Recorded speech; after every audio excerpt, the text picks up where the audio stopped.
tough place to come anytime, to go home with a couple of points that were on offer. We're delighted. We're absolutely delighted, and it gives us a chance to let the guys down for a week until we make preparations or start making preparations for Clare. There's no argument. The result, really, I think Tipperary just proved themselves to be just a little bit too strong, a little bit too clinical, and a little bit more. I think that, I think it was even comprehensive enough victory for Tipperary. So no complaints with the result, but we put in a good sustained effort for a long time, but wasn't good enough.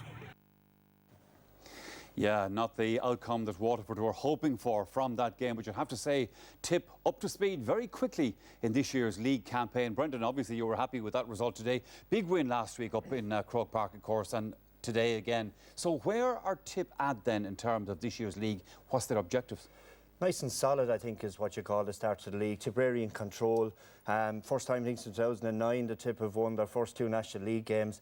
I think Mick Ryan today has, didn't start Callan, didn't start Bubbles. Yeah. Ronan Maher wasn't centre back, but yet the defence looked really solid. Toss Hamill was very good at centre back. So overall, I think Tipperary are playing with a good bit of control in their game. The conditions underfoot today weren't great, a little bit scrappy at the start, but as soon as Tipperary got into their stride and once they got the goal, they really put their dominance onto the game, and would be delighted because Welsh Park's a tough place to get a result out of. Yeah, it is, and going into this game, Donald, for the last couple of days and the build-up to it, everybody was saying this game was going to be a cracker, obviously, as Brenda said, after the Munster final. So where did it, if you like, go right for Tip and wrong for Waterford?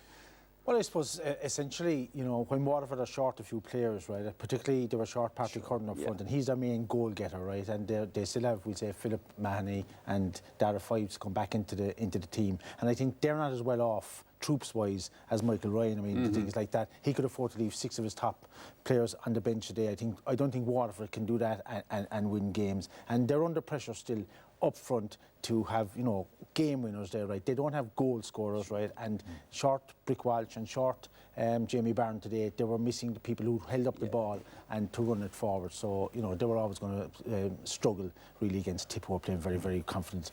All-Ireland champions gives you confidence, Michael Wright, and Tip look, way head and shoulders over everybody in this league so far. Yeah.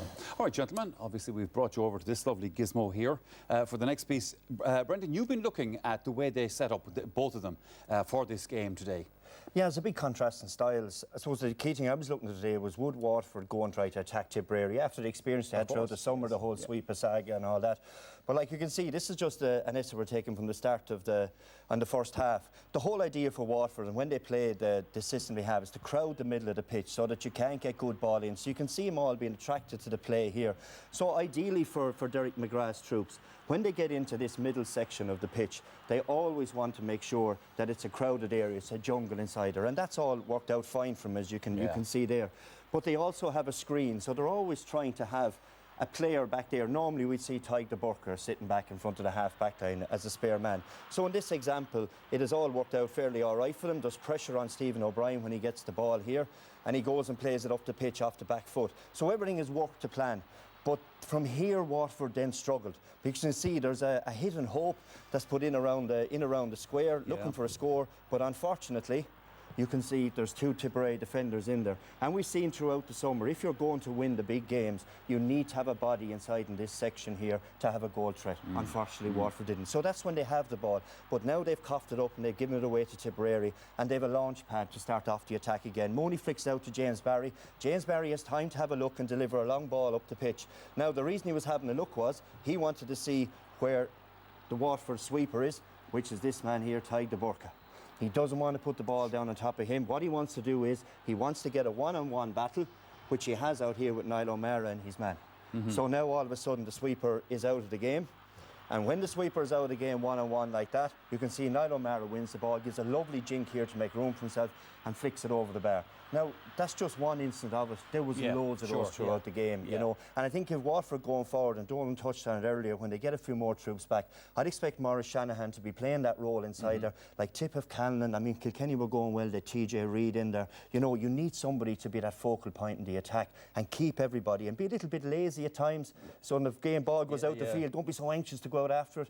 But it was a problem today for Waterford again. It was, and we accept, Donald, that they have players to come back into. But at the same time, if you look at Tipperary today and what they brought off the bench and how was they going on, now these aren't subs, these fellas, kind of, you know. But as the game was going on, they were getting stronger and stronger. And then the goal came from it, of course. They were, Mike, and you know, the thing about when you have class forwards, as Tip have, right, okay, all they need is just a split second, and, you know, there's a term I use a lot of, and it's goal awareness, and Tip are aware when there's goals on. And we'll just have a look here. I think that Waterford last year and last year's Munster final, right, okay, their defence collapsed under the high ball, and this is just an example I picked out today, just to have a look at how they did under one ball, and it led to the goal. And, you know, we look first of all here that, you know, Darragh Mooney, the keeper, he looks downfield, and you'll have a look there now, right. He, you know, keepers have signals, as we know, and he just signals that it's going to go long, and right, long strike here. So defenders and attackers are waiting for this, right, and as it drops, you'll see, right, all the Waterford players, all eyes on the ball, 6 or 7 players, and you'll see over here then, right, we say Tyg de Burka, who's the sweeper, number 5. He's actually, right, after colliding with two players of his own. So massive confusion there, right. We just run around a small bit here and we'll see, right, up they go, little flick on. Now, watch the eyes and watch Waterford, all following the ball, nobody really looking, right, and this is the crucial player here, Noel McGrath, right, and let's be quite honest, Noel McGrath, class player, he knows when there's situations on, right, okay, but look at the Waterford players, none of them pick him up, and when we run it on, we'll see Noel McGrath just follows the ball as any good forward would.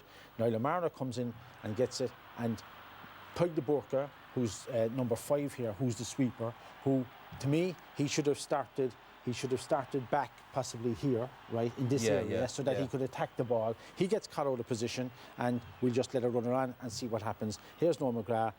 He knows what's going to happen, and straight away, his brother John, who's inside, he sees opportunities, right, good goal scorer, right, and all he does is he just moves in here, inside, right. Noel carries it on. Great shot coming up, right, great save, but there's Noel McGrath, first in as a good corner forward for forward would, and he just finishes into net, right. Class goal. They knew, as I said, Tip were clinical. Once they saw this will happen, or it could happen, and they take the chance. Fantastic goal by Noel McGrath. And I suppose, in fairness to Waterford, that's why Tip are the Munster and the All-Ireland champions as well. All right, that's thanks for that. Now, after all that, we're going to take a short